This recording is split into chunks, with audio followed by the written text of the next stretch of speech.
Folk Entertainment back again with another Power Book 2 Season 4 review. We're here with episode 3.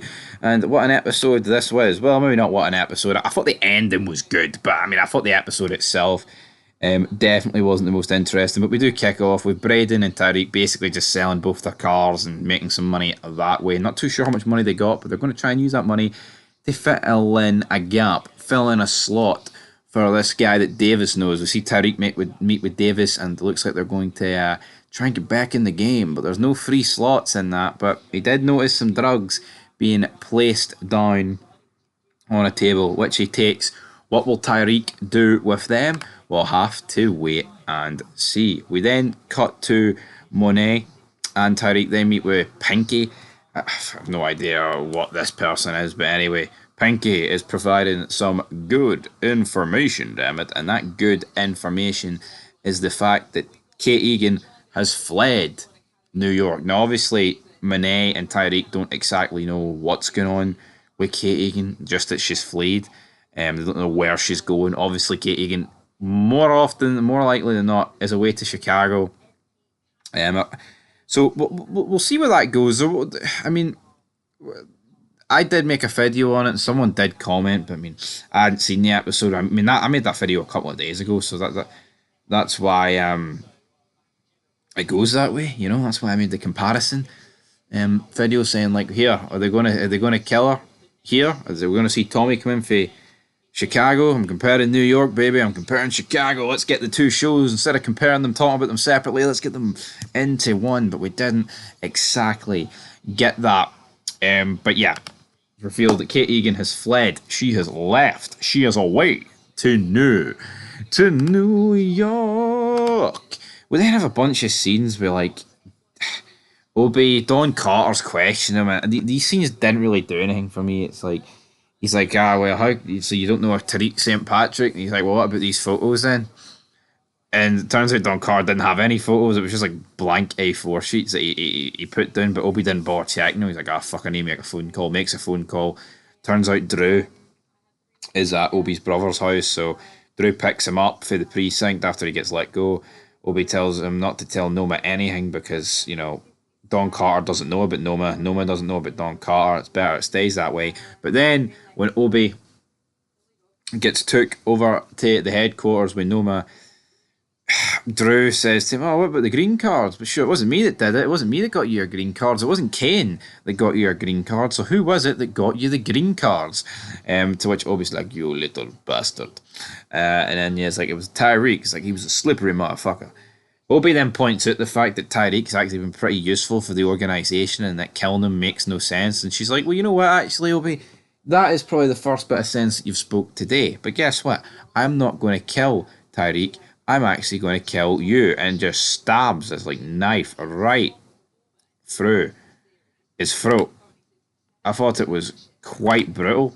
Didn't exactly expect Obi to go out like this, but goddamn, Obi's dead. I mean, I'm not going to sit here and lie and say it's a major character death. Like, I mean, it's a decent sized character death, but see, Obi and Noma, I think Power Book has went a wee bit downhill with the introduction of these two characters. They do nothing for me. I just think like an all-out war between the Tejadas going against Braden and Tyreek would have been the best case for this season.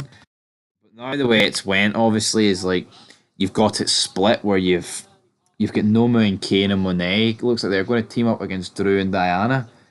Against Tyreek and Braden, maybe Drew and Diana are actually going to team up with Braden and Tyreek. But then it begs the question, like, where does Tasha come into all this? Like, is Monet going to let that slide that Tasha's the one that near killed her?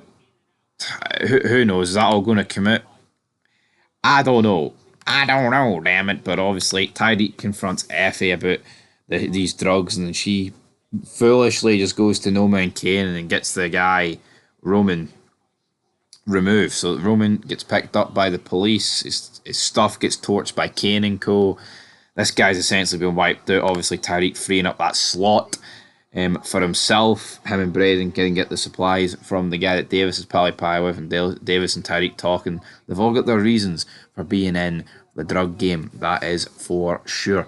We just had a pointless scene, right? With I was about to say Tyreek. You know, it's not even Tyreek, right? But it's Braden and his sister Becky, and it's like she's talking about how our name's not in the building anymore, and now I have to leave this classroom. Really?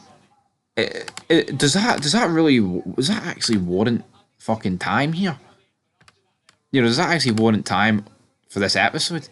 I thought this was mental that this was even getting in this episode, man. That she has to get downgraded to like a lower class room. Oh, boo fucking who. Also, another thing. Why is Kane sleeping with Noma? See, picking Noma over Effie, that has to be one of the most ridiculous decisions that I've ever seen. But it was funny though, because like Effie confronted Kane about it, is like, yeah, you know what? I don't know where the product came from at Stansfield, but you're fucking Noma. And at that point he hadn't. He'd done nothing. But then he goes over to Noma's and fucks her, and I'm like, absolute mess. We then see Braden and Tyreek discussing like, oh, where are we going to sell these drugs? And essentially it's like, we'll date here. We'll date here. We'll date here at Stansfield. More Braden's idea than Tyreek's, but boom. And then the episode ends with Tyreek, Tejadas, sitting down. Tyreek then gets a message from Pinky saying, oh, here's the ring footage from Kate Egan's house. Tyreek's like, don't you fucking dare send that to Monet. And then it cuts to the table. Monet reads the phone.